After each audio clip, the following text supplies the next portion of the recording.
E aí, tudo bem? Vamos começar então a nossa primeira aula de raciocínio lógico. Vamos falar sobre proposições simples e negação de proposições também simples.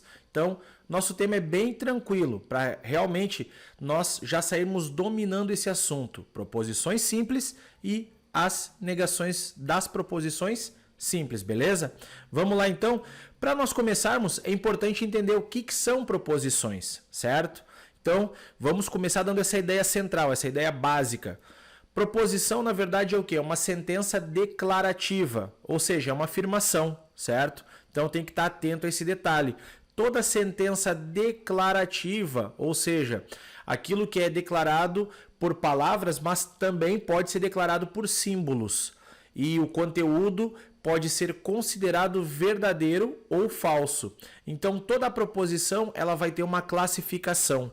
Toda frase afirmativa, ela vai ter uma declaração conhecida como verdadeiro ou falso, certo? Então, beleza, isso é o que a gente precisa entender para começar a nossa parte de raciocínio lógico. Outra coisa importante é saber o seguinte, né?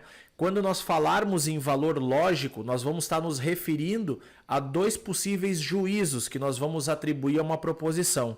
Então, o verdadeiro, para ficar mais fácil, nós vamos usar só a letra V. E falso, nós vamos usar a letra F. Então, só para ter essa ideia. Uma outra coisa que eu quero deixar bem claro também sobre essa sentença declarativa, sobre essa afirmação, é que uma proposição ela é conhecida também como uma sentença fechada. Então, toda vez que a gente ouvir esse tipo de classificação, nós estamos falando, né, de uma proposição. Ela é uma sentença fechada, porque existem sentenças abertas, que, né, é um exemplo até do que eu já vou começar a mostrar aqui para você. Então, olha só. O que não são proposições? O que não são proposições é o que eu falei, que são sentenças abertas. Então, essas sentenças abertas, elas não são afirmações, elas podem ter outra classificação. Um exemplo disso são sentenças exclamativas. Então, quando a gente fala feliz aniversário, caramba, né? Então, isso é uma sentença aberta. Nós também temos caso de sentenças interrogativas, frases interrogativas. Como é o seu nome? Eu não posso, né, pegar uma frase dessas, como é o seu nome, e classificar em verdadeiro ou falso. Eu não posso também fazer uma pergunta para uma pessoa do tipo, quanto que foi o jogo ontem? Então, isso não tem como atribuir uma classificação de verdadeiro ou falso. Então, isso é uma sentença aberta. Assim como também quando nós estamos dando uma ordem, né, para alguém, que são sentenças imperativas. Tipo, estude mais, leia aquele livro, então faça tal coisa. Isso são sentenças imperativas, ou seja, são sentenças abertas e não podem ser classificadas como proposições. Nós temos que levar bem ao pé da letra essas ideias, que proposições são apenas afirmações, que podem ser classificadas como verdadeiro ou falso. Por exemplo, se eu chegar para você e colocar, o meu nome é Dagoberto. Bom, eu posso classificar essa sentença como verdadeira ou como falsa. Da mesma forma que eu posso chegar e dizer, o meu nome é Carlos. Então, posso classificar como verdadeiro ou falso. Beleza? Bom, também tem mais um detalhe que é importante aqui nós lembrarmos. Tá? E isso eu quero trazer também, porque já apareceu em questão de concurso público. Paradoxo. Paradoxo não pode ser classificado como proposição. Então, todo e qualquer paradoxo. Eu vou dar um exemplo aqui, né? Se eu pegar, por exemplo, essa questão aqui. A frase dentro dessas aspas é falsa. Isso é um paradoxo. Por quê? Vamos entender essa ideia, tá? Então, como eu já até falei aqui, toda proposição tem um valor verdadeiro ou falso. Então, pensem um pouquinho no seguinte. Se eu classificar essa frase como verdadeira, certo? Pensem comigo, ó. Se eu classificar ela como verdadeira, eu estou admitindo que essa frase aqui dentro é falsa. Então, se eu estou dizendo que ela é verdadeira, eu estou concordando que ela é falsa. Vejam bem que isso é um paradoxo realmente, né? Então, a gente tem que vigiar muito esse detalhe. Da mesma forma, se eu falar assim, essa frase é falsa. Então, quer dizer que se eu estou classificando ela como falsa, quer dizer que o sentido final dela teria que ser verdadeiro. Então, isso é um paradoxo. eu não tenho realmente como classificar ela como verdadeiro ou falso. Então, não esqueça desse detalhe. Paradoxo também não são proposições, tá? Então, proposição é somente frases que eu posso dar um sentido de verdadeiro ou falso. Isso tem que ficar muito claro para nós, beleza? Bom, dando sequência então aqui na nossa recapitulação daquilo que nós já falamos aos poucos, proposições então são sentenças declarativas, certo? E essas afirmações, elas podem ser classificadas de forma imediata como verdadeiro ou falso. Mas, claro, que também já vou abrir aqui algumas questões importantes. Vamos supor que, né, eu traga numa questão uma afirmação do tipo: Bruna foi ao cinema. Ok, mas eu não sei nem quem é Bruna, não sei nem qual é o cinema que ela foi. Como é que eu vou saber se essa afirmação é verdadeira ou falsa numa questão de concurso? Bom, então, para que você entenda isso de uma vez, né, esse tipo de situação, nós daí vamos ter o quê? Algumas ferramentas dentro da questão que vão nos possibilitar classificar essa proposição como verdadeiro ou falso. Então, tudo isso eu já tenho que estar levando em consideração. Agora, se eu chegar e falar assim, por exemplo, o número 5 é maior do que o 8. Bom, isso eu já tenho como classificar de imediato se é verdadeiro ou falso. Ah, o 5 é maior do que o 8? Claro que não. O 5 não é maior do que o 8. Isso é uma proposição falsa. Então, eu já sei, né, essa classificação de imediato. Agora, se eu colocar o nome de uma pessoa aleatoriamente, né, e tá falando assim que essa pessoa fez alguma coisa, eu realmente vou ter que buscar na questão alguma ferramenta para classificar essa proposição como verdadeiro ou falso. É isso que eu tenho que ter em mente, beleza? Tem que ficar claro para você essa ideia. Então, as proposições também eu quero trazer isso à tona, que até para facilitar a nossa vida. Elas podem ser representadas por letras tanto maiúsculas como minúsculas. Se você já estudou raciocínio lógico, já viu alguma apostila ou algum livro, é muito comum, às vezes, alguns livros serem taxativos nesse ponto e dizer assim, não, só pode usar representação de proposição letra minúscula, ou só pode letra maiúscula. Então, na verdade, qualquer um dos dois pode aparecer. E principalmente, se você está se preparando para um concurso público, tanto pode aparecer letra maiúscula para indicar proposição, quanto letra minúscula. Ou seja, isso depende da banca. Mas o que tem que ficar claro, por exemplo, vamos supor que eu pegue aqui uma proposição bem aleatória, certo? Então, vou escrever aqui uma proposição simples. O Sol é maior que a Lua. Então, essa aqui é uma afirmação. No momento que eu estou dizendo que o Sol é maior que a Lua, eu posso classificá-la como verdadeiro ou falso, certo? Então, ela é uma proposição simples. Eu posso muito bem pegar e representar essa proposição aqui por uma letra A. Ou seja, toda vez que você enxergar essa letra A, no caso da resolução da questão, você sabe que nós estamos nos referindo a uma proposição simples, que é essa frase aqui, o Sol é maior que a Lua. Assim como, por exemplo, eu poderia criar uma proposição usando a letra P minúsculo, né? Então, a letra P minúscula, eu poderia colocar assim, Renata tirou férias. Pronto. Então, essa proposição aqui é uma proposição simples, porque ela está me trazendo uma ideia, só uma ideia básica. Renata tirou férias. Toda vez, por exemplo, que eu enxergar essa letra P no contexto da questão, eu sei que essa letra P ela está se referindo a essa frase inteira. Então, isso que eu tenho que estar sempre bem orientado, certo? Então, o negócio aqui é realmente a gente entender esses princípios todos de raciocínio lógico sem enrolação, sem migué nenhum, tá certo? Então, essa seria a ideia que eu começo a trazer aqui então para a gente já começar a dominar esse negócio. Bom, seguindo ali, eu quero trazer então agora 3 propriedades importantes sobre as proposições. A primeira delas é que uma proposição, se ela for verdadeira, ela vai ser para sempre verdadeira. Se ela for falsa, ela vai ser para sempre falsa. É o que a gente chama de princípio da identidade. Cada proposição tem uma identidade, ou seja, eu posso identificar cada proposição como verdadeiro ou falso. Esse é o princípio da identidade. Outro princípio importante é o da não contradição. O que isso significa?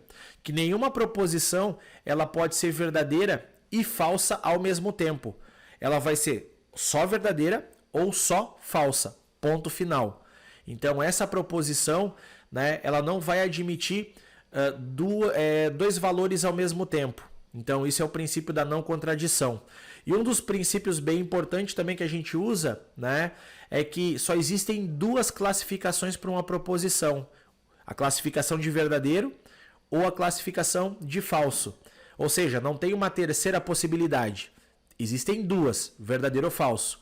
A terceira possibilidade não existe. Então, nós chamamos isso de princípio do terceiro excluído. São propriedades importantes que nós temos que conhecer para dominar o raciocínio lógico já desde o início. Beleza? Bom, baseado nisso, então, as proposições simples elas transmitem apenas uma ideia. E quando elas nos transmitem apenas uma ideia, isso já tem que ficar bem claro para nós. Então, posso usar, né, essa ideia através de várias situações, como eu até já citei aqui. Vamos supor que eu escolha aqui uma proposição A. A proposição A, por exemplo, até coloquei aqui 2 pontos, né, porque o que vem daí depois desses 2 pontos vai ser a nossa proposição. Se eu colocar assim, né, x mais 3 é igual a 9. Só para a gente entender, isso aqui não é uma proposição. Então, ó, isso é muito comum aparecer em concurso. X mais 3 igual a 9 é uma equação. E toda equação é uma sentença aberta. Então, muito cuidado.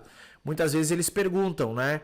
Dão lá 5 afirmações ou 5 situações. Entre elas, lá colocam uma equação no meio. E a pessoa quer saber quantos ou quantas das afirmações são proposições. Isso aqui não é uma proposição. Agora, se eu colocar, por exemplo, 3 mais 5 é igual a 12. Isso aqui é uma proposição. Então, mesmo assim, ó, vocês podem observar que aqui eu estou transmitindo uma ideia. Então, isso é uma proposição. E nesse caso, essa proposição, a gente sabe que 3 mais 5 não é igual a 12. Mas, né, então, quer dizer o quê? Que ela vai ter uma classificação de falsa. Agora, se eu colocar, por exemplo, uma proposição C. O Brasil fica na América do Sul. Se eu escrever essa frase aqui, bom, eu estou afirmando que o Brasil fica na América do Sul. Eu já tenho como classificar isso como verdadeiro ou falso. Nesse caso, essa proposição ela é verdadeira. Então, isso são proposições simples. São situações que nos transmitem uma ideia. Então, a única que não é uma proposição aqui, por exemplo, é a letra A. A letra A não é uma proposição, certo? Então, nós temos que ter sempre essa ideia clara. Isso não é proposição. Lembrem-se, exclamações, interrogações, ordens não são proposições. E paradoxos também não são proposições. Nós podemos usar agora para proposições, claro, simbologias, mas tem que ser simbologias de forma fechada. Se eu colocar ali o x mais 3 igual a 9, o x poderia ser qualquer valor. Então, no momento que eu atribuir um valor para o x, aí sim eu tenho uma sentença fechada. Isso tem que ficar muito claro, beleza? Então, só para a gente já ter essa ideia aqui de proposições simples. Classifico como verdadeiro ou falso e vão transmitir apenas uma ideia. Agora, uma coisa importante que eu quero trazer aqui também é a respeito da negação de uma proposição.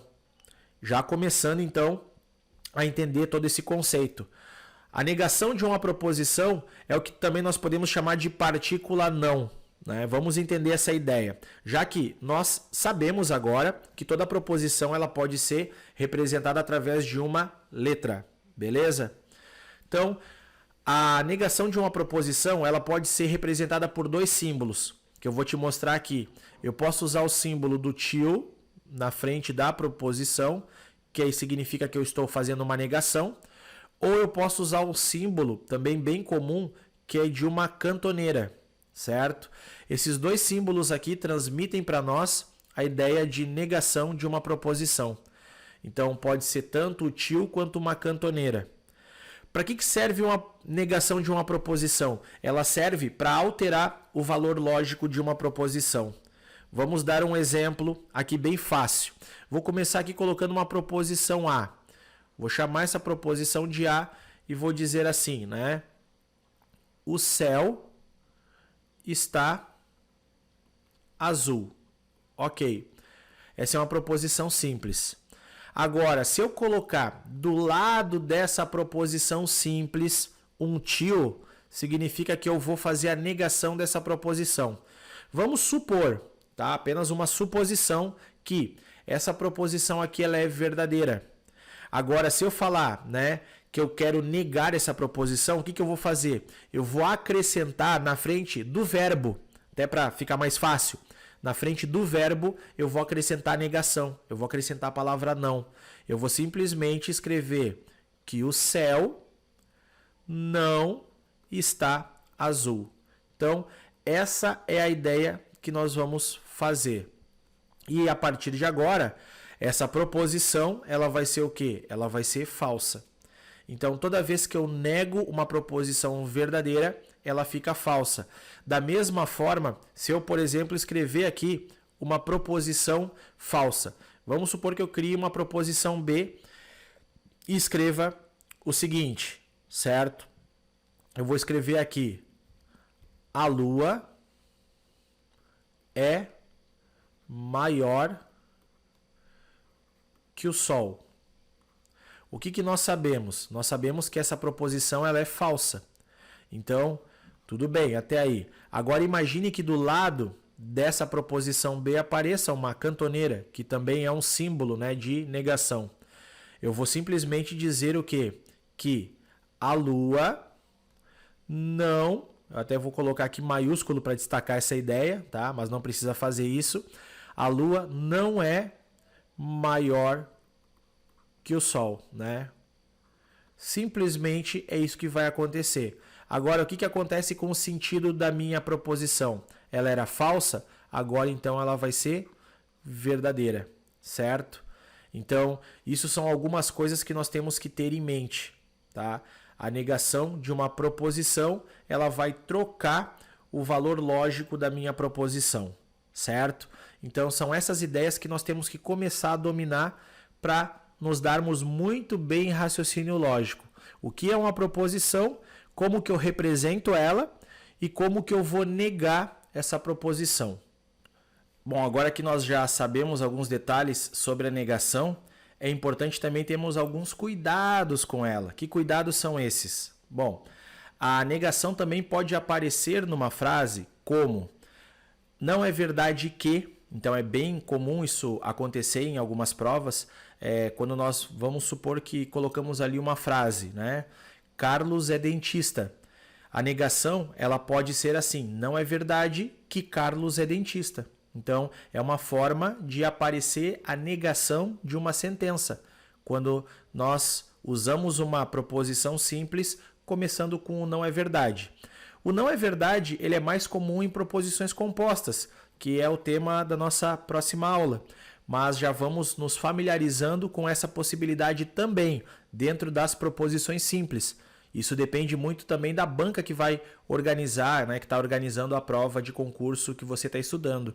Então, por isso que eu sempre bato na tecla, que é muito importante quando você está estudando para um concurso, conhecer a banca que está organizando, porque daí você já começa a estudar de acordo com a linha de raciocínio deles. Uma outra forma também que pode aparecer a negação é no início da frase com a famosa expressão é mentira que. Então, se eu falar ali para vocês, por exemplo, assim, né? André é arquiteto. Então eu posso fazer a negação da proposição usando é mentira que André é arquiteto. Ontem choveu. É mentira que ontem choveu. Simples assim. Então, são alguns cuidados que nós temos que tomar com a negação de proposições, tanto simples como compostas, que é o tema do nosso próximo encontro. É importante também prestarmos atenção em um detalhe sobre a proposição simples e a negação dela, tá? Que detalhe é esse? A negação da negação. Então, isso é bem prático, ok? Na verdade, poderia até classificar como uma propriedade, né? Propriedade, quando eu falo a palavra propriedade de alguma coisa, quer dizer o quê? Estou falando em características. Então, uma característica importante que nós podemos lembrar é a negação de uma negação. Vamos supor que eu coloque aqui uma proposição simples, tá? Vou colocar aqui uma proposição A. Então, a proposição A, eu vou colocar aqui a frase, né? Bruno foi à praia. Simples assim, tá? Uma negação bem prática. Bruno foi à praia. A negação, né? Nós poderíamos usar aqui o símbolo na frente. Eu já sei o que isso significa, né? Vamos supor que essa proposição aqui era verdadeira. Então, a negação, obviamente, vai ser falsa, né? Mas como que ficaria a frase? A frase ficaria: Bruno não foi à praia. Simples assim. Então, já escrevemos aqui, ó, Bruno não foi à praia. Essa negação, né, vai tornar a minha proposição, então, falsa. Agora, imagina a seguinte situação. Eu tenho a negação da negação. Tá? Eu vou usar um parênteses aqui. Então, a negação da negação, o que ela vai gerar? Eu poderia dizer o quê? Que não é verdade que Bruno não foi à praia. Olha só a ideia. Né? Eu poderia usar, como até mencionei ali anteriormente, uma expressão. Ó, não é verdade. Não é verdade que. E aí colocar o restante da parte de dentro, que é a negação. Não é verdade que Bruno não foi à praia. Bom, se não é verdade que ele não foi à praia, então qual é a conclusão que eu chego? A conclusão que eu chego é que ele foi, porque não é verdade que ele não foi, né? Então, isso mostra para mim uma coisa muito importante, que nós temos já que dominar esse conceito para terminar nossa aula aqui. A ideia é a seguinte: a negação de uma negação, ela vai, na verdade, fazer com que a minha proposição, veja bem, a palavra é proposição, não confunda com preposição da língua portuguesa, por favor. Então, a negação da negação, ela vai fazer com que eu volte ao meu estado original. Então, não esqueça dessa dica, certo? Então, a negação da negação, ela faz com que a minha proposição volte ao seu estado original. Ou seja, nesse caso aqui, não é verdade que Bruno não foi à praia, torna a minha sentença de novo uma verdade, certo? Então, o início parece um pouco complicado, mas como as nossos encontros aqui, as nossas aulas, elas não têm um longo período de tempo, acredito que a dor de cabeça ao final dessa aula seja menor do que se fosse uma aula de 3 horas inteiras. Então, isso já facilita aí muito, tá certo? Então, essa é a ideia que eu queria trazer aqui para você nesse primeiro encontro. O que é uma proposição simples? Como que eu posso classificar ela? O que não são proposições? E como negar uma proposição simples? Espero que você dê sequência aí nos seus estudos, continue firme e forte. E nós agora vamos nos ver então nos nossos próximos encontros. Até mais!